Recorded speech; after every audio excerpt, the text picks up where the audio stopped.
அமர்ந்தாளே.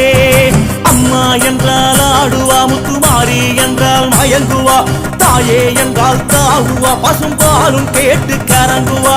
அம்மா என்றால் ஆடுவா, முத்துமாரி என்றால் மயங்குவா, தாயே என்றால் தாவுவா, பசும் பாலும் கேட்டு கரங்குவா.